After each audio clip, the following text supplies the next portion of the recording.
SSLC ಮಕ್ಕಳಿಗೆ ಓದಲಿಕ್ಕೆ ಎಷ್ಟೊಂದು ಟಾಪಿಕ್ಸ್ ಇರುತ್ತೆ, ನೆನ್ಪಿಟ್ಕೊಳ್ಳೋಕೆ ಎಷ್ಟೊಂದು ವಿಷಯಗಳಿರುತ್ತೆ ಅಂದರೆ ಓದಿದ್ದೆಲ್ಲ ನೆಕ್ಸ್ಟ್ ದಿನಾನೇ ಮರ್ತೋಗ್ಬಿಡ್ತಿದೆ ಮ್ಯಾಮ್ ಅಂತ ನೀವು ಎಷ್ಟೊಂದು ಜನ ಕಂಪ್ಲೇಂಟ್ ಮಾಡಿದ್ದಾರೆ. ಸೊ ನಿಮಗೂ ಕೂಡ ಓದಿದ್ದೆಲ್ಲ ನೆನಪಲ್ಲೇ ಉಳಿತಿಲ್ಲ, ಮೆದುಳಿನಲ್ಲಿ ಯಾವುದೇ ಇನ್ಫಾರ್ಮೇಷನ್ ಸ್ಟೋರ್ ಆಗ್ತಿಲ್ಲ ಮ್ಯಾಮ್ ಅಂತ ನಿಮಗೂ ಕೂಡ ಪ್ರಾಬ್ಲಮ್ ಇದ್ದರೆ ಈ ವಿಡಿಯೋ ನಿಮಗೋಸ್ಕರ ನಾವು ಮಾಡಿದ್ದೀವಿ. ಸೊ ಕೊನೆವರೆಗೂ ತಪ್ಪದೇ ಈ ವಿಡಿಯೋನ ವಾಚ್ ಮಾಡಿ, ಯಾಕಂದರೆ ಓದಿದ್ದನ್ನೆಲ್ಲ ಹೇಗೆ ನೆನ್ಪಿಟ್ಕೋಬಹುದು ಅಂತ ನಾನು ಈ ವಿಡಿಯೋಲ್ಲಿ ನಿಮಗೋಸ್ಕರ ತಿಳಿಸ್ತೀನಿ. ಹಲೋ ಮಕ್ಕಳೇ, ಇವತ್ತಿನ ಕ್ಲಾಸಿಗೆ ನಿಮ್ಮೆಲ್ಲರಿಗೂ ಸ್ವಾಗತ. ಹೇಗಿದ್ದೀರಾ? ಎಲ್ಲರೂ ಚೆನ್ನಾಗಿದ್ದೀರಾ ಅಂತ ನಾನು ಅನ್ಕೋತಿದ್ದೀನಿ. ನನ್ನ ಹೆಸರು ಹರ್ಷಿತಾ SS. ನಿಮ್ಮ ಪರೀಕ್ಷೆ ಚಾನಲಲ್ಲಿ ನಾನು ಬಯಾಲಜಿ ಹಾಗೂ ಕೆಮಿಸ್ಟ್ರಿಯ ಟೀಚರ್ ಆಗಿದ್ದೀನಿ. ಸೊ ಇವತ್ತು ನಿಮ್ಮಂಥ ಸ್ಟೂಡೆಂಟ್ಸ್ ಎಷ್ಟೊಂದು ಜನ ನಮ್ಮ ಕಾಮೆಂಟ್ ಸೆಕ್ಷನಿಗೆ ಬಂದು ma'am I study everything but I am not able to remember ma'am, ಓದಿದ್ದೆಲ್ಲ ನೆಕ್ಸ್ಟ್ ದಿನಾನೇ ಮರ್ತೋಗ್ಬಿಡ್ತಿದೆ ಮ್ಯಾಮ್, ಏನು ಮಾಡಲಿ, ನಾನು ಹೇಗೆ ಇನ್ಫಾರ್ಮೇಷನ್ನ ತಲೆಯಲ್ಲಿ ಇಟ್ಕೊಳ್ಳಿ ಅಂತ ಕೇಳಿರೋ ಅಂತ ನಿಮ್ಮಂಥ ಸ್ಟೂಡೆಂಟ್ಸ್ಗೋಸ್ಕರ ಈ ನಮ್ಮ ಕ್ಲಾಸ್ನ ನಾವು ಮಾಡಿದ್ದೀವಿ. ಸೊ ನಿಮಗೂ ಕೂಡ ಫಸ್ಟ್ ಏನು ಮಾಡ್ತೀರಾ, ನಿಮಗೂ ಕೂಡ ಈ ರೀತಿ ಪ್ರಾಬ್ಲಮ್ ಇದೆ ಅಂದರೆ ಕಾಮೆಂಟ್ ಸೆಕ್ಷನಿಗೆ ಹೋಗ್ಬಿಟ್ಟು ಮೀ ಟು ಅಂತ ಕಾಮೆಂಟ್ ಮಾಡ್ತೀರಾ, ಆಯಿತಾ?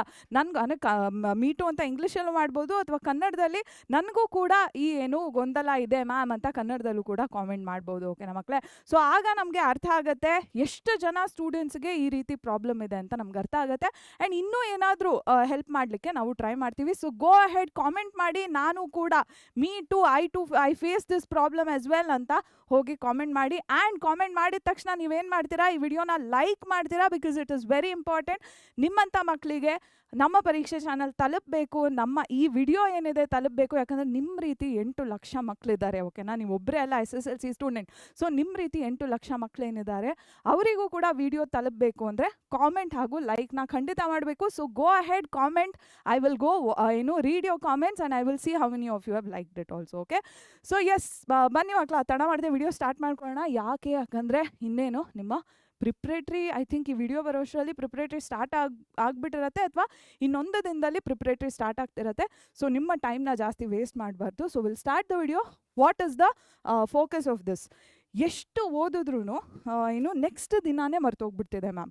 ನಾನು ಎಷ್ಟೊಂದು ಓದ್ತೀನಿ, 8 ಅವರ್ ಓದ್ತೀನಿ, 10 ಅವರ್ ಓದ್ತೀನಿ, ಆದರೂ ಯಾವುದೇ ಇನ್ಫಾರ್ಮೇಷನ್ ನನ್ನ ತಲೆಯಲ್ಲಿ ಕೂತ್ಕೋತಾನೇ ಇಲ್ಲ ಮ್ಯಾಮ್ ಅಂತ ಎಷ್ಟೊಂದು ಜನ ಸ್ಟೂಡೆಂಟ್ಸು ನಮ್ಮ ಕಾಮೆಂಟ್ ಸೆಕ್ಷನಲ್ಲಿ ಹೇಳಿದ್ರು ಅಲ್ವಾ? ಸೊ ನಿಮಗೋಸ್ಕರ ಒಂದು ಸೀಕ್ರೆಟ್ನ ತಂದಿದ್ದೀವಿ ನಾವು. ಓಕೆ? ಸೀಕ್ರೆಟ್ ಇದು. ಯಾಕೆ ಸೀಕ್ರೆಟ್? ಆ್ಯಕ್ಚುಲಿ ಸೀಕ್ರೆಟ್ ಅಲ್ಲ, ಇದು ಏನು ತುಂಬ ಜನರಲ್ ಆಗಿ ಗೊತ್ತಿರೋವಂಥ ವಿಷಯ, ಆದರೆ ಯಾರು ಅಳವಡಿಸ್ಕೊಳ್ಳಲ್ಲ. ಓಕೆ? ಯಾರು ಕರೆಕ್ಟಾಗಿ ಪ್ರಾಕ್ಟೀಸ್ ಮಾಡಲ್ಲ, ಅದಕ್ಕೆ ಓದಿರೋದನ್ನೆಲ್ಲ ಮರ್ತೋಗ್ತಿರ್ತಾರೆ. ಓಕೆನಾ? So what is the secret? There is one secret ಮಕ್ಕಳ, there is one secret. What is that? Active recall. Okay? Active recall. ನೀವು ಏನು ಓದಿದಾರ ಅಲ್ವಾ ಅದನ್ನು ಆ್ಯಕ್ಟಿವ್ ರೀಕಾಲ್ ಮಾಡಬೇಕು. ಕನ್ನಡದಲ್ಲಿ ಏನಂತ ಬರೆದಿದೆ? ಸಕ್ರಿಯ ಸಂಸ್ಮರಣೆ ಅಂತ ಇದೆ. ಸಕ್ರಿಯ ಅಂದರೆ ಆ್ಯಕ್ಟಿವ್ ಅಲ್ವಾ? ಎನರ್ಜಿ ಹಾಕಿಬಿಟ್ಟು ಮಾಡೋದನ್ನ ಆ್ಯಕ್ಟಿವ್ ಅಂತ ಕರಿತೀವಿ. ಸೊ ಸಕ್ರಿಯ ಸಂಸ್ಮರಣೆ ಅಥವಾ ಆ್ಯಕ್ಟಿವ್ ರೀಕಾಲ್ ಅಂದ್ರೇನು? ಓದಿರೋದನ್ನ ಸುಮ್ಮನೆ ನೀವು ಗಟ್ಟೊಡ್ಕೊಂಡು ಹೋಗ್ಬಿಟ್ರೆ, ಓದ್ಬಿಟ್ರೆ, ಅಂದರೆ ನಮ್ಮ ತುಳು ಭಾಷೆಯಲ್ಲಿ ಒಟ್ರಾಶಿ ಓದೋದು ಏನು ಅಂತಾರೆ. ಓಕೆನಾ? ಸೊ ಅಂದರೆ ಸುಮ್ಮನೆ ಮಗಪ್ ಮಾಡ್ಕೊಂಡು ಓದಿದ್ರೆ ನಮ್ಮ ಮೆಮರಿಯಲ್ಲಿ ಬರೀ ಶಾರ್ಟ್ ಟರ್ಮ್ ಮೆಮರಿ ಆಗಿ ಕೂತ್ಕೊಂಡ್ಬಿಡುತ್ತೆ ಅದು. ಓಕೆ? ಶಾರ್ಟ್ ಟರ್ಮ್ ಮೆಮರಿ ಅಂದರೆ ಏನು? ಶಾರ್ಟ್ ಟರ್ಮ್ ಮೆಮರಿ ಅಂದರೆ ಏನು ಅಂದರೆ, ಈಗ ನಾನು ನನ್ನ ಓಲೆ ಬಿಚ್ಚಿಡ್ತೀನಿ, ಓಲೆ ಎಲ್ಲೋ ಇಟ್ಟಿದ್ದೀನಿ ಅಂತ ಇವತ್ತು ನೆನಪಿರುತ್ತೆ, ಬಿಕಾಸ್ ಆಗ್ತಾನೆ ಆ ಓಲೆನ ಅಲ್ಲಿಟ್ಟಿರ್ತೀನಿ. ಬಟ್ ನಾಳೆ ಆ ನೆನಪು ನನಗಿರೋದಿಲ್ಲ ಮೋಸ್ಟ್ಲಿ. ಓಕೆ? ಯಾಕೆ? ಬಿಕಾಸ್ ಬ್ರೈನಿಗೆ ಅನಿಸುತ್ತೆ ಇದೇನು ಇಂಪಾರ್ಟೆಂಟ್ ಇನ್ಫಾರ್ಮೇಷನ್ ಅಲ್ಲ ಅಲ್ವಾ, ಓಲೆ ಅಲ್ಲೇ ಇದೆ, ನೆಕ್ಸ್ಟ್ ದಿನ ಬಂದು ನೋಡಿದ್ರೆ ಓಲೆ ಅಲ್ಲೇ ಇರುತ್ತೆ, ಅವಳಿಗೆ ನೆನಪಾಗೋದು ಬಿಡಿ, ನಾನು ಇದನ್ನು ಲಾಂಗ್ ಟರ್ಮ್ ಮೆಮರಿಗೆ ಹಾಕಲ್ಲ ಅಂತ ನಮ್ಮ ಬ್ರೈನ್ ಅಂದ್ಕೊಂಡ್ಬಿಡುತ್ತೆ. ಓಕೆ? ಸೊ ವಾಟ್ ಇಸ್ ಕನ್ನಡದಲ್ಲಿ ಏನಂತಾರೆ ಶಾರ್ಟ್ ಟರ್ಮ್ ಮೆಮರಿಗೆ, ಲಾಂಗ್ ಟರ್ಮ್ ಮೆಮರಿಗೆ? ಇಲ್ಲ ಹಾಕಿದ್ದೀನಿ ನೋಡಿ. ಅಲ್ಪಾವಧಿಯ ಸ್ಮರಣೆ ಹಾಗೂ ದೀರ್ಘಾವಧಿಯ ಸ್ಮರಣೆ. ಸೊ ನಮ್ಮ ಮೆದುಳು ಏನು ಅಂದ್ಕೊಂಡ್ಬಿಡುತ್ತೆ, ಇಂಪಾರ್ಟೆಂಟ್ ಇಲ್ಲದಿರೋ ಅಂಥ ಇನ್ಫಾರ್ಮೇಷನ್ನ ಶಾರ್ಟ್ ಟರ್ಮ್ ಮೆಮರಿಗೆ ಹಾಕ್ಬಿಡೋಣ. ಅಂದರೆ ಪ್ರಮುಖ ಇಲ್ಲ ಅಂತ ಅನಿಸೋವಂತಹ ವಿಷಯಗಳನ್ನ ನಾವು ಅಲ್ಪಾವಧಿಯ ಸ್ಮರಣೆ ಅಥವಾ ಅಲ್ಪಾವಧಿಯ ಮೆಮರಿ ಏನಿದೆ ಅದರಲ್ಲಿ ಹಾಕ್ಕೊಂಡ್ಬಿಡ್ತೀವಿ. ನಮ್ಮ ಬ್ರೈನ್ ಹಾಗೆ ಕೆಲಸ ಮಾಡುತ್ತೆ. ಬಟ್ ಇಂಪಾರ್ಟೆಂಟ್ ಇದೆ ಇದು ಅಂತ ನಮ್ಮ ಬ್ರೈನಿಗೆ ಅನಿಸಿದ ತಕ್ಷಣ ಅದೇ ಇನ್ಫಾರ್ಮೇಷನ್ ಏನಿದೆ ಲಾಂಗ್ ಟರ್ಮ್ ಮೆಮರಿಗೆ ಸ್ಟೋರ್ ಆಗುತ್ತೆ. ಓಕೆ? ಫಾರ್ ಎಕ್ಸಾಂಪಲ್, ನಿಮ್ಮ ಹೆಸರನ್ನ ನೀವು ಇವತ್ತವರೆಗೂ ಮರ್ತಿಲ್ಲ ಅಲ್ವಾ? ನಿಮ್ಮ ಅಪ್ಪ ಅಮ್ಮನ ಹೆಸರನ್ನ ಇವತ್ತವರೆಗೂ ಮರ್ತಿಲ್ಲ ಅಲ್ವಾ? ಅದೇ ನಿಮ್ಮ ಫೋನ್ ನಂಬರ್ ಏನಿದೆ ವರ್ಷಾನ್ಗಟ್ಲೆ ನೆನಪಿರುತ್ತೆ. ಆ ಫೋನ್ ನಂಬರ್ ಚೇಂಜ್ ಮಾಡಿದ್ಮೇಲೂ ನೆನಪಿರುತ್ತೆ. ಅಥವಾ ಯಾರಾದರೂ ಇಷ್ಟ ಇರೋರು ಫೋನ್ ನಂಬರ್ ಇದ್ದರೆ 10 ವರ್ಷ 15 ವರ್ಷ 20 ವರ್ಷ ಆದರೂ ಆ ಫೋನ್ ನಂಬರ್ ಮರೆಯಲ್ಲ ಅಲ್ವಾ? ಯಾಕೆ? ಬಿಕಾಸ್ ಬ್ರೈನಿಗೆ ಅನಿಸಿದೆ ಇದೇನೋ ಇಂಪಾರ್ಟೆಂಟ್ ಇದೆ, ನಮ್ಮ ಮೆದುಳಿಗೆ ಅನಿಸಿದೆ ಇದರಲ್ಲಿ ಏನೋ ಪ್ರಮುಖವಾದ ಅಂಶ ಇದೆ, ಇದನ್ನು ನಾನು ಲಾಂಗ್ ಟರ್ಮ್ ಮೆಮರಿಗೆ ಹಾಕ್ಕೊಂಡ್ಬಿಡ್ಬೇಕು, ದೀರ್ಘಾವಧಿಯ ಸ್ಮರಣೆಗೆ ಹಾಕಬೇಕು ಅಂತ ಮೆದುಳು ಡಿಸೈಡ್ ಮಾಡುತ್ತೆ. So what is the difference? ನೀವು ಹೇಗೆ ಶಾರ್ಟ್ ಟರ್ಮ್ ಮೆಮರಿನ ಲಾಂಗ್ ಟರ್ಮ್ ಮೆಮರಿಯಾಗಿ ಕನ್ವರ್ಟ್ ಮಾಡ್ಬೋದು? ಇದ್ರ ಮೇಲೆ ನಮ್ಮ ಕಂಟ್ರೋಲ್ ಇದೆಯಾ? ಖಂಡಿತ ಇದೆ. ಇದು ನಮ್ಮ ನಿಯಂತ್ರಣದಲ್ಲಿದೆ. ಅದರ ಕೀ ಏನು, ಅದಕ್ಕೆ ಇಂಪಾರ್ಟೆನ್ಸ್ ಏನು, ಹೇಗೆ ನೀವು ಚೇಂಜ್ ಮಾಡ್ಬೋದಂದರೆ the answer is in repetition ಮಕ್ಕಳ. The answer is in repetition. ಪದೇ ಪದೇ ಪದೇ ಪದೇ ಮಾಡಿರುವಂಥ ಕೆಲಸನೇ ಮಾಡ್ತಿದ್ರೆ ಆಗ ನಮಗೆ ಗೊತ್ತಾಗುತ್ತೆ, ನಮ್ಮ ಬ್ರೈನಿಗೆ ಗೊತ್ತಾಗುತ್ತೆ ಇದು ಇಂಪಾರ್ಟೆಂಟ್ ಕೆಲಸ, ಅದಕ್ಕೆ ದಿನ ಎದ್ದು ಈ ಕೆಲಸನ ಮಾಡ್ತಿದ್ದಾರೆ, ಅದಕ್ಕೆ ನಾನು ಇದನ್ನು ಲಾಂಗ್ ಟರ್ಮ್ ಮೆಮರಿಗೆ ಕನ್ವರ್ಟ್ ಮಾಡಬೇಕು, ದೀರ್ಘಾವಧಿಯ ಸ್ಮರಣೆಗೆ ಪರಿವರ್ತನೆ ಮಾಡಬೇಕು ಈ ಕಾರ್ಯನ ಅಥವಾ ಈ ಮಾಹಿತಿನ ಅಂತ ನಿಮ್ಮ ಮೆದುಳಿಗೆ ಮಾಹಿತಿ ಹೋಗುತ್ತೆ. So the key is to repeat. ಓದಿದ್ದನ್ನ ಮತ್ತೆ ಮತ್ತೆ ಮತ್ತೆ ಮತ್ತೆ ಓದಬೇಕು. ಓಕೆ, ರಿಪಿಟೇಷನ್ದು ಒಂದು ಫಾರ್ಮ್ ಬಂದು active recall. Okay, what is this active recall? Repetition ಅಡಿಗೆನೆ ಆಕ್ಟಿವ್ ರೀಕಾಲ್ ಬರುತ್ತೆ. What is this active recall? So ಈಗ ನೀವು ಒಂದು ಚಾಪ್ಟರ್ ತೊಗೊಳ್ಳೋಣ, ಕಂಟ್ರೋಲ್ ಆ್ಯಂಡ್ ಕೋಆರ್ಡಿನೇಷನ್ ತೊಗೊಳ್ಳೋಣ, ಆಯಿತಾ? ನಿಯಂತ್ರಣ ಮತ್ತು ಸಹಭಾಗಿತ್ವನ ತೊಗೊಳ್ಳೋಣ ನಾವು. ಈಗ ನಿಮ್ಮ ಮಾಡೆಲ್ ಕ್ವೆಶನ್ ಪೇಪರ್ ಅಥವಾ ನಿಮ್ಮ ಪ್ರಿಪ್ರೇಟ್ರಿ ಇಲ್ಲ ಮಾಡೆಲ್ ಕ್ವೆಶನ್ ಪೇಪರಲ್ಲಿ ಒಂದು ಕ್ವೆಶ್ಚನ್ ಬಂದಿತ್ತು. ಇಲ್ಲಿ ನ್ಯೂರಾನ್ಸ್ನ ಕೊಟ್ಬಿಟ್ಟು 2 ನ್ಯೂರಾನ್ಸ್ನ ಕೊಟ್ಬಿಟ್ಟು ಇಲ್ಲಿ ಈ ಗ್ಯಾಪ್ಗೆ MCQ ರೀತಿಯಲ್ಲಿ ಕ್ವೆಶನ್ ಬಂದಿತ್ತು. ಸಂಸರ್ಗ ಅಲ್ವಾ ಇದು, ಅಂದರೆ ಸೈನಾಪ್ಸ್ ಅಲ್ವಾ ಇದು. ನೀವು ರೆಗ್ಯುಲರಾಗಿ ಏನು ಓದ್ಕೊಂಡು ಹೋಗ್ತೀರಾ? ಯೂಶ್ವಲಿ ಮಕ್ಕಳು ಏನು ಸೊಳ್ಳೆ ಕಾಟ ಬೇರೆ ನಮ್ಮ ಆಫೀಸಲ್ಲಿ, ಬಟ್ ಯೂಶ್ವಲಿ ಮಕ್ಳು ಏನು ಮಾಡ್ತಾರೆ, synapse is the functional gap between neurons ಅಂತ ಸುಮ್ಮನೆ ಮಗ್ಗೊಡ್ಕೊಂಡು ಹೋಗ್ತಾರೆ. ಸಂಸರ್ಗ 2 ನರಕೋಶದ ನಡುವೆ ಇರುವಂಥ ಕ್ರಿಯಾತ್ಮಕ ಅಂಶ ಅಂದ್ಕೊಂಡು ಅಥವಾ ಕ್ರಿಯಾತ್ಮಕ ಅಂತರ ಅಂದ್ಕೊಂಡು ಓದ್ಕೊಂಡು ಹೋಗಿರ್ತಾರೆ. ಅದಷ್ಟೇ ನೆನಪಿರುತ್ತೆ, ಶಾರ್ಟ್ ಟರ್ಮ್ ಮೆಮರಿಯಲ್ಲಿ ಕೂತಿರುತ್ತೆ. ಬಟ್ ನಿಮ್ಮ ಮಾಡೆಲ್ ಕ್ವೆಶನ್ ಪೇಪರಲ್ಲಿ ಏನು ಮಾಡಿದ್ರು, ಇದಕ್ಕೆ ಏನು ಕೊಟ್ಟರು? ಅಪ್ಲಿಕೇಶನ್ ಕ್ವೆಶನ್ ಕೊಟ್ಟರು. ಇದರಲ್ಲಿ ಆ್ಯಕ್ಚುಲಿ ಏನು ನಡೀತಿದೆ ಇದನ್ನು ಗುರ್ತಿಸಿ, ಇಲ್ಲಿ ಕೆಮಿಕಲ್ ಟ್ರಾನ್ಸ್ಮಿಷನ್ ನಡೀತಿದೆಯಾ, ಎಲೆಕ್ಟ್ರಿಕಲ್ ಟ್ರಾನ್ಸ್ಮಿಷನ್ ನಡೀತಿದೆಯಾ ಅಂತ ಅಪ್ಲಿಕೇಶನ್ ಕ್ವೆಶನ್ ಕೊಟ್ಟರು. ಆಗ ನಿಮ್ಮ ಬ್ರೈನ್ ಏನು ಮಾಡ್ತು, ಸುಮ್ಮನೆ ರೀಕಾಲ್ ಮಾಡಲಿಲ್ಲ. ಇದು ಮಗ್ಗೊಡ್ಕೊಂಡು ಹೋಗಿರ್ತೀರಲ್ಲ ಆ ಸೆಂಟೆನ್ಸ್ ರೀಕಾಲ್ ಮಾಡಲಿಲ್ಲ. ನಿಮ್ಮ ಬ್ರೈನಲ್ಲಿ ಈ ರೀತಿ ಎಲ್ಲಿರುತ್ತೆ ಆ ಇನ್ಫಾರ್ಮೇಷನ್, ಎಲ್ಲಿದೆ ಸೈನಾಪ್ಸ್ ಬಗ್ಗೆ ಇನ್ಫಾರ್ಮೇಷನ್ ಎಲ್ಲಿದೆ, ಆ ಫೈಲ್ನ ಓಪನ್ ಮಾಡುತ್ತೆ ಬ್ರೈನು. ಸೈನಾಪ್ಸಲ್ಲಿ ಏನಾಗ್ತಿದೆ ಅನ್ನೋದಕ್ಕೆ ಇನ್ನೊಂದು ಫೈಲ್ ಇರುತ್ತೆ, ಆ ಫೈಲ್ನ ನಿಮ್ಮ ಬ್ರೈನ್ ಓಪನ್ ಮಾಡುತ್ತೆ. ಓಕೆ, ಸೊ ಸಂಸರ್ಗ ಅನ್ನೋದಕ್ಕೆ ನಿಮ್ಮ ಮೆದುಳಿನಲ್ಲಿ ಒಂದು ಜಾಗ ಕೊಟ್ಟಿರೋದು. ಸಂಸರ್ಗನ ನೆನ್ಪಿಟ್ಕೊಳ್ಳೋಕೆ ನಿಮ್ಮ ಮೆದುಳು, ಸುಮ್ಮನೆ ನಾನು ಜನರಲಾಗಿ ಹೇಳ್ತಿದ್ದೇನೆ, ಆ್ಯಕ್ಚುಲಿ ಹಾಗೆಲ್ಲ ನಡೆಯಲ್ಲ, ಬಟ್ ನೀವು ಹಂಗೆ ಅನ್ಕೋಬೋದು. ಓಕೆ, ಸೊ ಮೆದುಳಿನಲ್ಲಿ ಸಂಸರ್ಗ ಅನ್ನೋ ಪದಕ್ಕೆ ಒಂದು ಜಾಗ ಇರುತ್ತೆ, ಅದು ಮಾಡುವಂಥ ಒಂದು ಕಾರ್ಯ ಏನಿದೆ ಅದಕ್ಕೋಸ್ಕರ ಒಂದು ಜಾಗ ಇರುತ್ತೆ. ಸೊ ನಿಮ್ಮ ಮೆದುಳು ಏನು ಮಾಡುತ್ತೆ, ಆ ಜಾಗಗಳನ್ನ ಹೋಗಿ ಹುಡುಕತ್ತೆ, ಇಲ್ಲಿ ಮಾಹಿತಿ ಎಲ್ಲಿದೆ ಅಂತ ಮೆದುಳು ಆ್ಯಕ್ಚುಲಿ ಹೋಗ್ಬಿಟ್ಟು ಕೆಲಸ ಮಾಡುತ್ತೆ. ಆ್ಯಕ್ಟಿವ್ ಆಗಿ ಕೆಲಸ ಮಾಡ್ತಿದೆ ಇನ್ಫಾರ್ಮೇಷನ್ನ ತೆಗಿಯೋಕ್ಕೆ ಬ್ರೈನ್, ಅಂದರೆ ಸಕ್ರಿಯವಾಗಿ ಕಾರ್ಯನ ಮಾಡ್ತಿದೆ ನಿಮ್ಮ ಮೆದುಳು. ಮಾಹಿತಿನ ಹೊರಗೆ ತೆಗಿಲಿಕ್ಕೆ, ಹೆಕ್ಕಲಿಕ್ಕೆ ಮಾಹಿತಿನ ಕೆಲಸ ಮಾಡ್ತಿದೆ.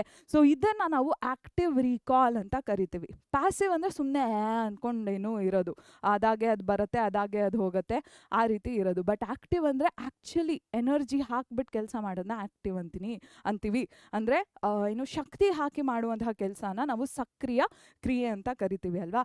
So active recall is important and repetition is unavoidable.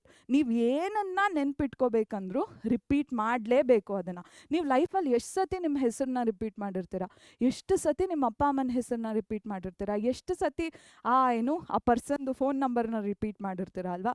ಇದಕ್ಕೋಸ್ಕರನೇ ನಿಮ್ಮ ಲಾಂಗ್ ಟರ್ಮ್ ಮೆಮೊರಿಯಲ್ಲಿ ಉಳಿಯುತ್ತೆ. So what are you going to do, ಹೇಗೆ ರಿಪೀಟ್ ಮಾಡ್ತೀರಾ ಅನ್ನೋದಕ್ಕೆ ಇಲ್ಲಿ ಹಾಕಿದ್ದೀವಿ. Okay, so first trick, repeat ಮಾಡೋಕ್ಕಿಂತ ಮುಂಚೆ ಫಸ್ಟ್ ಸ್ಟೆಪ್ನ ಸರಿಯಾಗಿ ಮಾಡಬೇಕು. What is that? ಓದ್ಕೊಳ್ಳುವಂತಹ ಸ್ಟೆಪ್ನ ಕರೆಕ್ಟಾಗಿ ಮಾಡಬೇಕು ಮಕ್ಕಳ. ಸುಮ್ಮನೆ ಎರಾಬಿರಿ ಓದ್ಕೊಂಡ್ಬಿಟ್ರೆ ಮಾಹಿತಿ ನೆನಪಿರಲ್ಲ. ಓಕೆ, ಕರೆಕ್ಟಾಗಿ ಓದ್ಕೋಬೇಕಾದ್ರೆ ಶಾರ್ಟ್ ನೋಟ್ಸ್ನ ಮಾಡಬೇಕು. ಯಾಕೆ? ಬಿಕಾಸ್ ನೀವು ಶಾರ್ಟ್ ನೋಟ್ಸ್ನ ಮಾಡಬೇಕಾದ್ರೆ ನಿಮ್ಮ ಬ್ರೈನಲ್ಲಿ ಒಂದು ಹೊಸ ನ್ಯೂರಲ್ ಕನೆಕ್ಷನ್ ಫಾರ್ಮ್ ಆಗುತ್ತೆ. ನಾನು ಲೈಫ್ ಪ್ರಾಸೆಸಸಲ್ಲಿ ಕಾರ್ಬನ್ ಡೈಆಕ್ಸೈಡ್, ವಾಟರ್ ಯುಟಿಲೈಸ್ ಆಗುತ್ತೆ, ಆ್ಯಂಡ್ ಫೋಟೋಸಿಂಥಿಸಿಸಲ್ಲಿ ಕಾರ್ಬನ್ ವಾಟರ್ ಯುಟಿಲೈಸ್ ಆಗುತ್ತೆ, ಕ್ಲೋರೋಫಿಲ್ ಯೂಸ್ ಆಗುತ್ತೆ, ಸನ್ಲೈಟ್ ಬೇಕಾಗುತ್ತೆ. ಇದನ್ನೆಲ್ಲ ನಾನು ಬರಿತಾ ಹೋದರೆ, ಆ ಈಕ್ವೇಷನ್ನ ಬರೆದ್ರೆ ನನ್ನ ಬ್ರೈನಲ್ಲಿ ಸ್ಟೋರ್ ಆಗ್ತಿದೆ ಇನ್ಫಾರ್ಮೇಷನ್ ಇನ್ನೂ ಕರೆಕ್ಟಾಗಿ. ಅಥವಾ ನಾನು ಸುಮ್ಮನೆ ಕೂತ್ಕೊಂಡು ಆ life processes is a process where autotrophic nutritions make their own food, autotrophic organisms make their own, ಏನೂ ಆಗ್ತಿಲ್ಲ. Brain is like whatever, ದಿನ ಮಾಡೋ ಕೆಲಸನೇ ಮಾಡ್ತಿದ್ದಾಳೆ, ನಾನು ಏನಕ್ಕೆ ನೆನ್ಪಿಟ್ಕೊಳ್ಳಿ ಅಂತ ಬ್ರೈನ್ ಸುಮ್ಮನೆ ಇರುತ್ತೆ. But when you write it down, ನೀವು ಓದ್ತಿರೋವಂಥ ಮಾಹಿತಿನ ಬರೆದಿಟ್ಕೊಂಡ್ರೆ ನಿಮ್ಮ ಮೆದುಳಿಗೆ ಸಂಕೇತ ಹೋಗುತ್ತೆ, ಇದನ್ನು ನಾನು ನೆನ್ಪಿಟ್ಕೋಬೇಕು ಅಂತ. ಸೊ ಓದಬೇಕಾದ್ರೆ ನೀವು ಟಿಪ್ಪಣಿಗಳನ್ನ ಮಾಡ್ಕೋಬೇಕು. ಓಕೆ, ಎಂಗೇಜ್ ಮಾಡಬೇಕು. ನೀವು ಓದ್ತಿರೋದ್ರೊಟ್ಟಿಗೆ ನೀವು ಎಂಗೇಜ್ಡ್ ಆಗಿರಬೇಕು. ಅಂದರೆ ಹೋಗ್ಬಿಟ್ಟು ನೀವು ಮದುವೆ ರಿಂಗ್ ತೊಗೊಂಡು ಬಂದ್ಬಿಟ್ಟು ಬುಕ್ ಮೇಲೆ ಇಡಿ ಅಂತ ಅಲ್ಲ, ಎಂಗೇಜ್ಮೆಂಟ್ ಅಲ್ಲ ಹೇಳ್ತಿರೋದು. ನಾವು ಚಟುವಟಿಕೆ ಮಾಡಬೇಕು ಆ ಬುಕ್ ಜೊತೆ. ಓಕೆ, ಸೊ ಅದನ್ನು first thing you can do it by making short notes. Okay, next ಓದಿದ ತಕ್ಷಣ ನೀವೇನು ಮಾಡ್ತೀರಾ, ಓದಿದ ದಿನ ಸರಿಯಾಗೆಲ್ಲ ಶಾರ್ಟ್ ನೋಟ್ಸ್ ಮಾಡ್ಕೊಂಡು ಓದ್ತೀರಾ ಅಲ್ವಾ. Next day, very next day ನೀವು ಇಲ್ಲಿ ಇವತ್ತು ಈ ವಿಡಿಯೋ ಮಂಡೇ ಹೋಗುತ್ತೆ ಅಲ್ವಾ. ಸೊ ಮಂಡೇ 26 ಜಾನ್ವರಿ ನೀವು ಫಸ್ಟ್ ಟೈಮ್ ಓದ್ಕೊಂಡ್ರೆ, ಮಂಡೇ ಯಾವುದೋ ಒಂದು ಟಾಪಿಕ್ನ ಓದ್ಕೋತೀರಾ ಅಂದ್ಕೊಳ್ಳಿ. Very next day 27th January Tuesday, ಮಂಗಳವಾರ ನೀವು ಹೋಗ್ಬಿಟ್ಟು ನೀವು ಏನು ನೋಟ್ಸ್ನ ಮಾಡಿದ್ದೀರಾ ಅಲ್ವಾ, ಅದನ್ನು ಮತ್ತೆ ಮೆಲುಕು ಹಾಕ್ತೀರಾ. ಮತ್ತೆ ಕೂತ್ಕೊಂಡು ಸರಿಯಾಗಿ ಓಕೆ ನಾನು ಈ ನೋಟ್ಸ್ನ ಈ ಕಾರಣಕ್ಕೆ ಮಾಡ್ಕೊಂಡಿದ್ದೆ ಅಂತ ಮತ್ತೆ ಸರಿಯಾಗಿ ನೋಡಿಕೊಂಡು ಓದ್ತೀರಾ. This is very important. ಆಗ ನಿಮ್ಮ ಮೆದ್ಲಿಗೆ ಅನಿಸುತ್ತೆ, ಓದಿದ್ನೇ ಮತ್ತೆ ಓದ್ತಿದ್ದಾಳಲ್ಲ, ಇದೇನೋ ಸ್ವಲ್ಪ ಇಂಪಾರ್ಟೆಂಟ್ ಇರಬೇಕೇನೋ ಅಂದ್ಕೊಂಡು ಮೆದ್ಲು ಸ್ವಲ್ಪ ಎಚ್ಚರ ಆಗುತ್ತೆ. ಓಕೆ, ಆ್ಯಂಡ್ ಅದಾಗಿದ ತಕ್ಷಣ ಅದೇ ವೀಕೆಂಡ್, ಸೊ ಟ್ಯೂಸ್ಡೇ ನೀವು 27th ಮತ್ತು ಫಸ್ಟ್ ರಿವಿಷನ್ನ ಮಾಡಿದಿರಿ ಅಲ್ವಾ, ಅದೇ ವೀಕೆಂಡು ಮಕ್ಕಳ. ಫಾರ್ ಎಕ್ಸಾಂಪಲ್ ಈ ಸತಿ 31st ವೀಕೆಂಡ್ ಬರುತ್ತೆ ಅಲ್ವಾ. ಸೊ 31st ಜಾನ್ವರಿ ಏನು ಮಾಡ್ತೀರಾ, ಮತ್ತೆ ಇಲ್ಲಿ ಓದಿದಂಥ ಟಾಪಿಕ್ಕಿನ ನೋಟ್ಸ್ನ ಮತ್ತೆ ಹೋಗಿ ನೋಡ್ಕೋತೀರಾ. ಆ್ಯಕ್ಚುಲಿ 31st ಜಾನ್ವರಿ ನಿಮ್ಮ ಪ್ರಿಪ್ರೇಟ್ರಿ ಎಕ್ಸಾಮ್ ಇದೆ ನನಗೆ ಗೊತ್ತು, ಬಟ್ ಸುಮ್ಮನೆ ಎಕ್ಸಾಂಪಲ್ ಹೇಳ್ತಿದ್ದೀನಿ. ಓಕೆನಾ. ಸೊ 31st ಜಾನ್ವರಿ ನೀವು ಮತ್ತೆ ಹೋಗಿ ಅದನ್ನು ರೀಕಾಲ್ ಮಾಡ್ತೀರಾ. ಆ್ಯಂಡ್ ಎವ್ರಿ ವೀಕ್ ನಿಮಗೆ ಸರಿಯಾಗಿ ಇನ್ಫಾರ್ಮೇಷನ್ ನೆನ್ಪಿಟ್ಕೊಳ್ಳೋವರೆಗೂ ಎವ್ರಿ ವೀಕೆಂಡ್ ಇದನ್ನು ನೆನಪು ಮಾಡ್ಕೋತಾನೇ ಇರ್ತೀರ.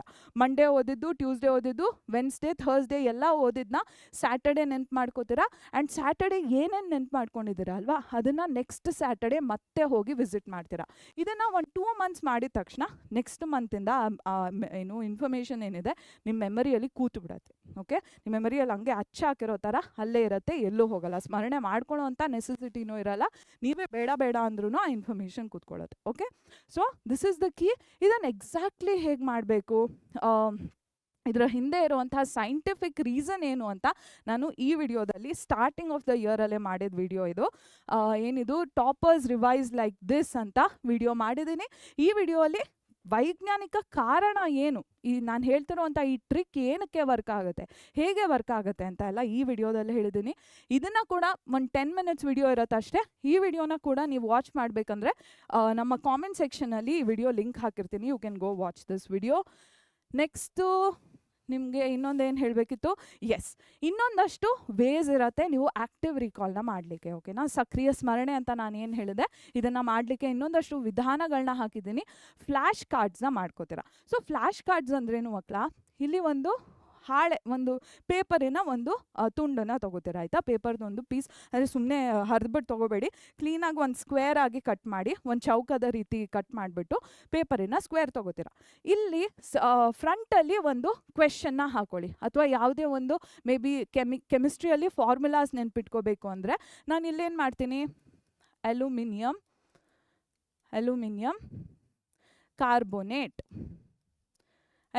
ಕಾರ್ಬೋನೇಟ್ ಅಂತ ಇಲ್ಲಿ ಫ್ರಂಟಲ್ಲಿ ಬರ್ಕೋತೀನಿ. ಅಲ್ಯೂಮಿನಿಯಂ ಕಾರ್ಬೋನೇಟ್, ನೀವು ಯಾವುದೇ ರಸಾಯನಶಾಸ್ತ್ರದಲ್ಲಿ ಸೂತ್ರನ ನೆನ್ಪಿಟ್ಕೊ. ಇದು ಒಂದು ಉದಾಹರಣೆ, ಇದನ್ನ ಯಾವ ರೀತಿ ಆದರೂ ನೀವು ಬಳಸ್ಕೋಬೋದು ಫ್ಲ್ಯಾಶ್ ಕಾರ್ಡ್ಗಳನ್ನ. ಓಕೆನಾ, ಸೊ ಇದು ಒಂದು ಉದಾಹರಣೆ. ಸೂತ್ರನ ನೆನ್ಪಿಟ್ಕೋಬೇಕು, ಅಲ್ಯೂಮಿನಿಯಂ ಕಾರ್ಬೋನೇಟನ್ನು ಸೂತ್ರನ ನೆನ್ಪಿಟ್ಕೋಬೇಕು. ಸೊ ಮುಂದೆ ಈ ಪೇಪರಿನ ಮುಂದಿನ ಭಾಗದಲ್ಲಿ ಹೆಸರನ್ನ ಬರ್ಕೊಳ್ಳಿ, ಅಲ್ಯೂಮಿನಿಯಂ ಕಾರ್ಬೋನೇಟ್ ಅಂತ ಹೆಸರನ್ನ ಬರ್ಕೊಳ್ಳಿ. ಹಿಂದಿನ ಭಾಗದಲ್ಲಿ ಸೂತ್ರನ ಬರಿತೀರಾ, ಸರಿಯಾದ ಸೂತ್ರನ ಬರಿತೀರಾ. What is it? It is Al2CO3 thrice ಅಲ್ವಾ, CO3 2 - Al2CO3 ಥ್ರೈಸ್. ಸೊ ಇದ್ರದ್ದು ಅಲ್ಯೂಮಿನಿಯಂ ಕಾರ್ಬೋನೇಟನ್ನ ಫಾರ್ಮುಲಾ ಇದು. ಸೊ ಮುಂದಿನ ಭಾಗದಲ್ಲಿ ಈ ಭಾಗದಲ್ಲಿ ಅಲ್ಯೂಮಿನಿಯಂ ಕಾರ್ಬೋನೇಟ್ ಅಂತ ಬರೀತೀರಾ, ಈ ಭಾಗದಲ್ಲಿ ಫಾರ್ಮುಲಾ ಸೂತ್ರನ ಬರೀತೀರಾ. ಸೊ ನೀವು ಓದ್ಕೋಬೇಕಾದ್ರೆ ಏನು ಮಾಡ್ತೀರಾ, ಫಸ್ಟು ಅಲ್ಯೂಮಿನಿಯಂ ಕಾರ್ಬೋನೇಟ್ ಹೆಸರು ನೋಡ್ತೀರಾ, ಆಮೇಲೆ you are going to think, ಮೆದ್ಲಿಗೆ ಕೆಲಸ ಕೊಡ್ತೀರಾ, ಯೋಚನೆ ಮಾಡು, ಇದರ ಫಾರ್ಮುಲಾ ಏನು ಯೋಚನೆ ಮಾಡು, ಸೂತ್ರ ಏನು ಯೋಚನೆ ಮಾಡು ಅಂತ ಮೆದ್ಲಿಗೆ ಕಾರ್ಯ ಕೊಡಬೇಕು. ಒಂದು ನಿಮಿಷ ಅಥವಾ 2 ನಿಮಿಷ ಅದನ್ನು ನೆನ್ಪು ಮಾಡ್ಕೊಳ್ಳೋಕೆ ಟ್ರೈ ಮಾಡಬೇಕು. ಆಮೇಲೆ ಆನ್ಸರ್ ಗೊತ್ತು ಅಂತ ಗೊತ್ತಾದ್ಮೇಲೆ ಟರ್ನ್ ಮಾಡಿಬಿಟ್ಟು ಆನ್ಸರ್ ಕರೆಕ್ಟ್ ಆಗಿದೆಯಾ ಅಂತ ಚೆಕ್ ಮಾಡ್ತೀರಾ.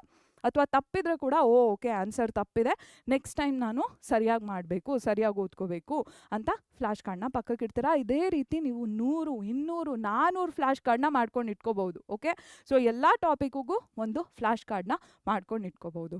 ಓಕೆನಾ ಮಕ್ಕಳ ನೀವು? ಸೊ ಫ್ಲ್ಯಾಶ್ ಕಾರ್ಡ್ಸ್ ಏನಿದೆ is a very very important tool for active recall. Next ಇನ್ನೇನು, have someone quiz you on the topic. So ನೀವು ನಿಮ್ಮ ಫ್ರೆಂಡ್ಸು ಒಂದು ಟಾಪಿಕ್ ಓದ್ಕೊಂಬರ್ತೀನಪ್ಪ, ನಾವಿಬ್ರು ಒಂದು ಟಾಪಿಕ್ ಓದ್ಕೊಂಬರೋಣ ಅಂದ್ಕೊಳ್ಳಿ, ಆ್ಯಂಡ್ ನೀವಿಬ್ರು KBC ಕೌನ್ ಬನೇಗಾ ಕರೋಡ್ಪತಿ ಇದೆ ಅಲ್ಲ, ಸೊ ಆ ರೀತಿ ಇಬ್ಬರು ನಿಮ್ಮನ್ನು ನೀವೇ ಕ್ವೆಶ್ಚನ್ ಮಾಡ್ಕೋಬೋದು. ಮೇ ಬಿ ನೀವು ನಿಮ್ಮ ಫ್ರೆಂಡ್ನ ಕೇಳ್ತೀರಾ ರೋಸ್ಟಿಂಗ್ ಅಂದ್ರೇನು, ಆಗ ನಿಮ್ಮ ಫ್ರೆಂಡ್ ಆನ್ಸರ್ ಮಾಡ್ತಾರೆ. ಫ್ರೆಂಡ್ ನಿಮ್ಮನ್ನ ಕೇಳ್ತಾರೆ ಕ್ಯಾಲ್ಸಿನೇಷನ್ ಅಂದ್ರೇನು, ಆಗ ನೀವು ಆನ್ಸರ್ ಮಾಡ್ತೀರಾ. ಓಕೆ, ಸೊ ಒಬ್ಬರು ಸ್ನೇಹಿತರು ಅಥವಾ ಸ್ನೇಹಿತರ ಗುಂಪನ್ನ ಮಾಡಿಕೊಂಡು ಕ್ವಿಜ್ಗಳನ್ನ ನಡೆಸಬೇಕು. ಓಕೆನಾ, ತಟ್ಟಂತ ಹೇಳಿ ಬರುತ್ತೆಲ್ಲ ಕ್ವಿಜ್ ಅಲ್ವಾ ಅದು. ಸೊ ಆ ರೀತಿ ಕ್ವಿಜ್ ಮಾಡ್ಕೋಬೇಕು. ನೀವು ನಿಮ್ಮ ಸ್ನೇಹಿತರಿಗೆ ಹುರಿಯುವಿಕೆ ಅಂದ್ರೆ ಏನು ಅಂತ ಕೇಳಿ, ಅವ್ರು ಉತ್ತರ ಕೊಟ್ಮೇಲೆ ಅವ್ರು ನಿಮಗೆ ಕಾಸುವಿಕೆ ಏನು ಅಂತ ಕೇಳ್ತಾರೆ, ಸೊ ನೀವು ಉತ್ತರ ಕೊಡಬೇಕು. ಸೊ ಆಗ ಏನು, ಆಟದಲ್ಲಿ ಕೂಡ ನೀವು ನೆನ್ಪು ಮಾಡ್ಕೋತಿರ್ತೀರ ಅಲ್ವಾ, ಆಟದಲ್ಲಿ ಕೂಡ ಮೆದುಳು ಏನಿದೆ ಮಾಹಿತಿನ ನೆನ್ಪಿಟ್ಕೊಳ್ಳುತ್ತೆ. ಓಕೆ, ಸೊ ಅದು ಕೂಡ ಹೆಲ್ಪ್ ಆಗುತ್ತೆ. ಇನ್ನೊಂದೇನು, associate emotions to facts. This is very important. So ನಮ್ಮೊಳಗೆ ಫೀಲಿಂಗ್ಸ್ ಏನಿರುತ್ತೆ ಮಕ್ಕಳ, ಜಾಸ್ತಿ ಫೀಲಿಂಗ್ಸ್ ಬಂದಾಗ ಆ ಮೂಮೆಂಟ್ನ ನಾವು ಜಾಸ್ತಿ ನೆನ್ಪಿಟ್ಕೋತೀವಿ. ಓಕೆ, ಅಂದರೆ ಜಾಸ್ತಿ ಒಳಗಿಂದ ಆಲೋಚನೆ ಅನ್ನಲ್ಲ, ಅನುಭವನ ಫೀಲಿಂಗ್ಸ್ ಅಂತಾರೆ ಅಲ್ವಾ. ಸೊ ಕನ್ನಡದಲ್ಲಿ ನಂಗೆ ನೆನ್ಪು ಬರ್ತಿಲ್ಲ ಎಕ್ಸಾಕ್ಟ್ಲಿ. ಸೊ ಫೀಲಿಂಗ್ಸ್ ಏನಿದೆ, ಇಮೋಷನ್ಸ್ ಏನಿದೆ, ಏನೋ ಒಂದು ದೇಹದಲ್ಲಿ ಯಾವುದೋ ಒಂದು ರೀತಿಯ ಫೀಲಿಂಗ್ ಬಂದಾಗ ಆ ಮಾಹಿತಿನ ನಾವು ಜಾಸ್ತಿ ನೆನ್ಪಿಟ್ಕೋತೀವಿ. ಅದಕ್ಕೆ ಮೇ ಬಿ ನಿಮಗೆ ಬರ್ಡೇಸ್ ತುಂಬ ನೆನಪಿರುತ್ತೆ, ಅಥವಾ ನಿಮ್ಮ ಫ್ರೆಂಡ್ ಜೊತೆ ಸ್ಪೆಂಡ್ ಮಾಡಿರುವಂಥ ಟೈಮ್ ಜಾಸ್ತಿ ನೆನಪಿರುತ್ತೆ, ಅಥವಾ ಫ್ಯಾಮ್ಲಿ ಜೊತೆ ಸ್ಪೆಂಡ್ ಮಾಡಿರುವಂಥ ಟೈಮ್ ಜಾಸ್ತಿ ನೆನಪಿರುತ್ತೆ. ಯಾಕೆ? ಬಿಕಾಸ್ ಆಗ ನೀವು ತುಂಬ ಹ್ಯಾಪಿ ಫೀಲ್ ಮಾಡಿರ್ತೀರ, ಅವ್ರು ತುಂಬ ಸ್ಯಾಡ್ ಫೀಲ್ ಮಾಡಿರ್ತೀರ. ಸೊ ತುಂಬ ಇಮೋಷನ್ಸ್ ಇರೋ ಕಡೆ ಮೆಮರಿ ತುಂಬ ಸ್ಟ್ರಾಂಗ್ ಆಗಿರುತ್ತೆ. ಓಕೆ, ಸೊ ನೀವೇನು ಮಾಡಬೇಕು, ಈ ಇಮೋಷನ್ಸ್ನ ಹಾಗೂ ಫ್ಯಾಕ್ಟ್ಸ್ನ ಅಂದರೆ ಇನ್ಫಾರ್ಮೇಷನ್ನ ಲಿಂಕ್ ಮಾಡಬೇಕು. ಓಕೆ, ಅಂದರೆ ಈ ಫೀಲಿಂಗ್ಸ್ ಹಾಗೂ ಮಾಹಿತಿ ಏನಿದೆ ಇದರ ನಡುವೆ ಒಂದು ಗಟ್ಟಿಯಾದ ಸಂಪರ್ಕನ ತಗೋಬೇಕು. ಇದರ ಅರ್ಥ ಏನು, ಯಾವ ರೀತಿಯಲ್ಲಿ ಮಾಡ್ಬೋದು, ಸೋಷಿಯಲಲ್ಲಿ ಎಷ್ಟೊಂದು ಇಯರ್ಸ್ ಇರುತ್ತೆ ಅಲ್ವಾ. ಸೊ ನಿಮ್ಮ ಬರ್ಡೇಸ್ ಆಗಿರಲಿ, ನಿಮ್ಮ ಯಾವುದೇ ಪೇರೆಂಟ್ಸಿನ ಆ್ಯನಿವರ್ಸರೀಸ್ ಆಗಿರಲಿ, ಅಥವಾ ನಿಮ್ಮದು ಆ್ಯನಿವರ್ಸರೀಸ್ ಇರುತ್ತೆ ಅಲ್ವಾ ಅದಾಗಿರಲಿ. ಸೊ ಈ ಇಂಪಾರ್ಟೆಂಟ್ ಇಯರ್ಸಿಗೆ ಪ್ರಮುಖ ವರ್ಷಗಳೇನಿದೆ ಅದಕ್ಕೆ ಯಾವುದೋ ಒಂದು ಇವೆಂಟ್ ಘಟನೆಗಳನ್ನ ನೀವು ಸಂಪರ್ಕ ಮಾಡಬೇಕು. ನನ್ನ ಬರ್ಡೇ ಏನಿತ್ತು, ನನ್ನ ಇಯರ್ ಏನಿತ್ತು 1997 ಇದೆ, ಸೊ 1997ನಲ್ಲಿ ಏನೋ ಒಂದು ಆಗಿರುತ್ತೆ ಅಲ್ವಾ. ಸೊ ಆ ರೀತಿ ನೀವು ಕನೆಕ್ಷನ್ ಕ್ರಿಯೇಟ್ ಮಾಡಿಕೊಂಡು ಓದ್ಕೋಬೇಕು. ಓಕೆ, ಆ್ಯಂಡ್ ಇನ್ನೊಂದೇನು, ನಿಮಾನಿಕ್ಸ್ನ ಯೂಟಿಲೈಸ್ ಮಾಡ್ಬೋದು. ಇಲ್ಲಿ ಕೆಮಿಸ್ಟ್ರಿಯ ಎಕ್ಸಾಂಪಲ್ ಕೊಟ್ಟಿದ್ದೀನಿ. ರಿಯಾಕ್ಟಿವಿಟಿ ಸೀರೀಸ್ ಬಂದಿದೆ ಅಲ್ವಾ, ಏನು ಪ್ಲೀಸ್ ನಿಮಾನಿಕ್ ಇದೆ ರಿಯಾಕ್ಟಿವಿಟಿ ಸೀರೀಸಿಗೆ. ಸೊ ಪೊಟ್ಯಾಷಿಯಮ್ ಇದೆ, potassium, sodium, potassium, sodium. So reactivity series ಏನಿದೆ ಇದನ್ನು ನೆನ್ಪಿಟ್ಕೊಳ್ಳೋಕ್ಕೆ ಒಂದು ನಿಮಾನಿಕ್ ಇದೆ. ಅಂದ್ರೇನು, please don't call me a careless zebra, please don't call me careless something ಇದೆ ಅಲ್ಲ ಮಕ್ಕಳ. So P for potassium, please don't ಬೇರೆ ಏನೋ ಇದೆ, C for calcium, magnesium, aluminium, ಆ ಥರ ಇದೆ ಅಲ್ವಾ. ಸೊ ನಿಮಾನಿಕ್ಸ್ನ ಮಾಡಿಕೊಂಡ್ರೆ ಚಿಕ್ಕ ಚಿಕ್ಕ ಟ್ರಿಕ್ಸ್ನ ಯುಟಿಲೈಸ್ ಮಾಡಿಕೊಂಡು ನೀವು ನೆನ್ಪಿಟ್ಕೋಬೋದು. ಆರ್ ಇನ್ನೊಂದೇನು ನಾನು ಹೇಳ್ತೀನಿ ಯಾವಾಗಲೂ, Abraham be right back, Abraham be right back. ಇದು ಲಿಟ್ಮಸ್ನ ಕಲರ್ ಚೇಂಜ್ನ ಹೇಳ್ಕೊಡತ್ತೆ. Acid turns blue, litmus red, base turns red, litmus blue. So ಲಿಟ್ಮಸ್ನ ಬಣ್ಣದ ಪರಿವರ್ತನೆಗೆ ನೆನ್ಪಿಟ್ಕೊಳ್ಳೋಕ್ಕೆ ನೀವು ಈ ಏಬ್ರಹಾಮ್ ಬಿ ರೈಟ್ ಬ್ಯಾಕ್ ಅನ್ನೋ ನಿಮಾನಿಕ್ನ ಯೂಟಿಲೈಸ್ ಮಾಡ್ಕೋಬೋದು. ನಿಮಾನಿಕ್ ಅಂದರೆ ಮೊದಲನೇ ಪದ ಏನಿದೆ, ಮೊದಲನೇ ಅಕ್ಷರ ಏನಿದೆ, ಇದು ನಿಮಗೆ ಯಾವುದೋ ಒಂದು ಮಾಹಿತಿನ ನೆನ್ಪು ಮಾಡಲಿಕ್ಕೆ ಬಳಸ್ಕೋಬಹುದು. ಯಾವುದೋ ಒಂದು ಸೆಂಟೆನ್ಸ್ ಇರುತ್ತೆ ಅಲ್ವಾ, ಒಂದು ಇಡೀ ಸೆಂಟೆನ್ಸಿನ ಫಸ್ಟ್ ಲೆಟರ್ ಏನಿದೆ that will help you remember some other information. Okay, so ಅದನ್ನು ನಿಮಾನಿಕ್ಸ್ ಅಂತ ಕರಿತೀವಿ, and you can utilise that. ಅಥವಾ ಅಲ್ಲ, one more way to remember is using sticky notes. Okay, sticky notes ಅಂತ ಸುಮ್ಮನೆ ಹಾಕಿದ್ದೀನಿ. ಜಸ್ಟ್ ಪೇಪರ್ಸ್ನ ಕಟ್ ಮಾಡಿಕೊಂಡು ನೀವು ಓದಬೇಕಾಗಿರೋಂತಹ ನೋಟ್ಸ್ ಏನಿದೆ ಅದನ್ನು ಕಬೋರ್ಡ್ ಮೇಲೆ ಹಾಕೋಬಹುದು, ಅಥವಾ ವಾಶ್ರೂಮಿನ ಮಿರರ್ ಏನಿದೆ ಅದ್ರ ಮೇಲೆ ಹಾಕೋಬಹುದು, ಅಥವಾ ನೀವು ಓಡಾಡೋ ಕಿಚನಲ್ಲಿ ಹಾಕೋಬಹುದು, ಅಥವಾ ಹಾಲಲ್ಲಿ ಹಾಕೋಬಹುದು, ಟಿ ವಿ ಮೇಲೆ ಅಂಟಿಸ್ಬೋದು. ಸೊ ನೀವು ಎಲ್ಲೆಲ್ಲಿ ಓಡಾಡ್ತೀರಾ ಅಲ್ವಾ, ಅಲ್ಲಿ ನಿಮಗೆ ಕಾಣೋ ಹಾಗೆ ಹಾಕ್ಕೊಂಡ್ರೆ ಪದೇ ಪದೇ ಏನಾಗ್ತಿದೆ, ರಿಪಿಟೇಷನ್ ಆಗ್ತಿದೆ. ಪದೇ ಅದನ್ನೇ ನೋಡಿದ್ರೆ ಆಗ ನಿಮಗೆ ಆಕ್ಟಿವ್ ರೀಕಾಲ್ ಆಗುತ್ತೆ. ಓಕೆ, ಇದು ಆ್ಯಕ್ಚುಲಿ ಆಕ್ಟಿವ್ ರೀಕಾಲ್ ಅಲ್ಲ, ಪ್ಯಾಸಿವ್ ರೀಕಾಲೇ, ಬಟ್ ಯು ಆರ್ ರಿವೈಸಿಂಗ್. ಓಕೆನಾ, revising and long term memory key ಏನು, it is revision. Okay, so revision is extremely important. So sticky notes help ಮಾಡುತ್ತೆ. ಆ್ಯಂಡ್ ಲಾಸ್ಟಲ್ಲಿ the one thing you have to remember, everything ಗೆ answer, the secret is revision, and revision in a secret is active recall. ಓಕೆನಾ, ಮರುಸ್ಮರಣೆ ಏನು ಪದೇ ಪುನಃ ನೀವು ನೆನ್ಪು ಮಾಡ್ಕೋತಾ ಇರಬೇಕು. ಓದಿದ್ನೇ ಓದ್ತಿರ್ಬೇಕು, ನಿಮ್ಗೆ ಅನ್ಸುತ್ತೆ ಎಷ್ಟು ಸತಿ ಓದ್ಲಿ ಅಂತ, but that is the only way ಮಕ್ಕಳ. ಓಕೆ, ಸೊ ಎಲ್ಲದನ್ನು ಏನನ್ನ ಓದಿದ್ರು ಅದನ್ನು ನೆನ್ಪಿಟ್ಕೋಬೇಕು ಅಂದರೆ the only way is to ಮತ್ತೆ ಓದೋದು. ಓಕೆ, ಪದೇ ಓದಿದ್ರೆ you definitely going to remember. And ಪದೇ ಓದಲಿಕ್ಕೆ you can use all the tricks that I have told you about. Okay, so great. ನಾನು ಹೇಳಿರುವಂತಹ ಈ ಟ್ರಿಕ್ ಏನಿದೆ ಇದು ನಿಮಗೆ ಯೂಟಿಲೈಸ್ ಆಗಿದೆ ಅಂತ ನಾನು ಅನ್ಕೋತೀನಿ. ನಿಮಗೆ ನಿಜ ಇದು ಯೂಸ್ ಆಯಿತು ಅಂದರೆ ಕೆಳಗೆ ಹೋಗಿ ನನಗೆ ಕಾಮೆಂಟ್ ಸೆಕ್ಷನಲ್ಲಿ ಹೇಳಿ, ಮ್ಯಾಮ್ ನನಗೆ ಇದು ಯೂಸ್ ಆಯಿತು, ಐ ಹ್ಯಾವ್ ಯೂಸ್ಡ್ ಇಟ್ ಅಂತ. ಆಗ ನನಗೂ ಖುಷಿ ಆಗುತ್ತೆ, ಆ್ಯಂಡ್ ಬೇರೆ ಮಕ್ಕಳಿಗೆ ಹೇಳೋಕ್ಕೂ ಕೂಡ ಒಂದಷ್ಟು ಒಂದು ನಂಬಿಕೆ ಇರುತ್ತೆ. ಸೊ ದಯವಿಟ್ಟು let me know if this trick has help you. And of course ನಿಮ್ಮನ್ನು ಪ್ರಿಪ್ರೇಟ್ರಿ ಮುಂಚೆ ಕೂಡ ಇನ್ನೊಂದು ವಿಡಿಯೋನ ರಿಲೀಸ್ ಮಾಡ್ತೀನಿ. So I definitely meet you there. But ಪ್ರಿಪ್ರೇಟ್ರಿಗೆ ಚೆನ್ನಾಗಿ ನೀವು ತಯಾರಾಗ್ತಿರ್ತೀರಾ ಅಂತ ಅನ್ಕೋತೀನಿ.